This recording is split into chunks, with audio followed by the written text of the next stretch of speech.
آپ نے علم غیب کا مسئلہ بیان فرماتے ہوئے کہا تھا کہ انبیاء کرام کا علم غیب محدود ہوتا ہے، لیکن میرے خیال میں جب نبی اکرم صلی اللہ علیہ وسلم معراج شریف پر تشریف لے گئے تو اللہ تعالیٰ نے اپنا دیدار عطا فرمایا۔ میری سوچ کے مطابق جب اللہ تعالیٰ نے اپنا دیدار ہی نصیب فرما دیا، جو کہ حضرت آدم علیہ السلام سے لے کر آج تک کسی بھی انسان کو نصیب نہیں ہوا، جب اللہ نے اپنا دیدار ہی نصیب فرما دیا پھر باقی کیا چھپا رہ گیا؟ یہ آپ کا شاعرانہ انداز ہے۔ باقی یہ کہ فرشتوں کے وہ بات آپ نے چوتھے رکوع میں سورہ بقرہ کی پڑھی ہوگی، وہ فرشتے جو اللہ سے ہم کلام ہیں اور اللہ سے اتنا قرب رکھتے ہیں، وہ بھی کہتے ہیں سبحانک لا علم لنا الا ما علمتنا، اے اللہ تو پاک ہے، ہمیں کوئی علم حاصل نہیں سوائے اس کے کہ جو علم تو نے ہمیں دے دیا۔ تو یہ معاملہ جو ہے یہ تو سب کا متفق علیہ مسئلہ ہے جو میں آپ سے عرض کر رہا ہوں۔ میں نے بریلوی مکتب فکر کے عالم دین کا حوالہ آپ کو دیا تھا کہ یہ چیز تو لازم ہے کہ جو بھی صفت ہے اللہ کی وہ غیر محدود، وہ ازلی ہے، قدیم ہے اور ذاتی ہے۔ جو صفت بھی ہے غیر اللہ کی کسے باشد، وہ محدود بھی ہے اور وہ حادث ہے اور وہ عطائی ہے۔ تو یہ چیز تو سب کی مانی ہوئی ہے۔ محمد انعام خان صاحب ہیں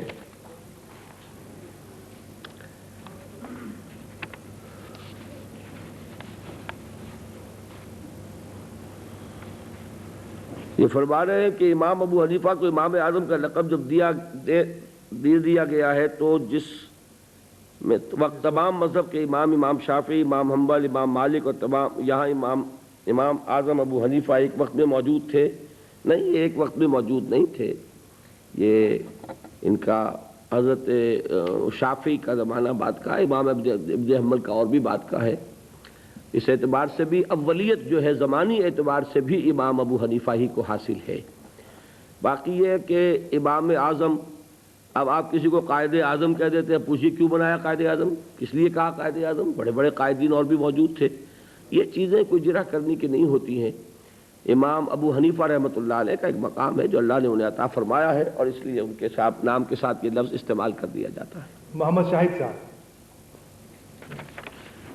کیا آپ اس بات پر روشنی ڈالیں گے کہ مختلف دینی جماعتوں کا اتحاد کس طرح ممکن ہے؟ کن کن مرحلوں میں ہمیں ایک ساتھ مل کر چلنا ہے؟ کیونکہ جب ہم یہ دیکھتے ہیں کہ تفرقے میں نہ پڑیں، جب دینی جماعتیں ایک دوسرے کی مخالفت کرتی ہیں تو لوگ بدظن ہو جاتے ہیں۔ اس میں صرف دو چیزیں نوٹ کر لیجئے کہ ایک مخالفت ہے اور ایک اختلاف ہے۔ اختلاف میں حرج نہیں ہے، مخالفت میں حرج ہے۔ اختلاف تو یہ ہے کہ صاحب آپ کا طریقہ یہ، میرا طریقہ یہ، آپ اپنے طریقے پر کام کریں، میں اپنے طریقے پر کام کروں۔ لیکن مخالفت یہ ہے کہ میں آپ کی ٹانگ گھسیٹوں، آپ میری ٹانگ گھسیٹیں۔ مخالفت سے بچیں اور اختلاف کو ایک حد کے اندر رکھیں تو اختلاف کے اندر کوئی حرج نہیں۔ اللہ تعالیٰ نے بھی ساری چیزوں کو ایک جیسا نہیں بنایا، اور یہ جماعت صرف نبی کی ہوتی تھی کہ ہر شخص کا اس میں ہونا لازم ہے۔ اب ظاہر بات ہے نبی کوئی نہیں، تو لہذا اگر فرض کیجئے کہ مولانا الیاس صاحب نے کام شروع کیا، آپ کا دل ٹھکتا ہے، ان کے ساتھ شامل ہو جائے۔ مولانا مودودی نے کام شروع کیا، آپ کو اتفاق ہے، ان کے ساتھ شامل ہو جائے۔ تو یہ چیز جو ہے اس حد تک رہے تو اس میں کوئی حرج نہیں۔ منظور حسن صاحب، نماز میں جب کھڑا ہوتا ہوں ذہن میں خیالات کی بوچھاڑ شروع ہو جاتی، یکسانیت قائم نہیں رہتی۔ یہ سوالات اب لکھیں کیا آپ نے؟ کیا ایسی نماز قابل قبول بھی ہوتی ہے؟ نماز آپ اس یقین کے ساتھ پڑھیے کہ اللہ تعالیٰ قبول فرمائے گا۔ اپنی نیت کو درست رکھیں، ریاکاری نہ ہو۔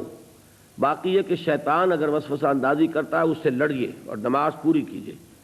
نماز آپ نے پوری کی، یہی اس کی قبولیت کی دلیل ہے کہ آپ نے اس کو بیچ میں چھوڑا نہیں۔ باقی یہ ہے کہ خیالات کا آنا جو ہے اس کا سبب یہ ہے کہ ہماری عام طور پر جو سوچ جو ہے وہ ساری دنیا ہی کے بارے میں رہتی ہے، دین کے بارے میں ہم سوچتے ہی نہیں۔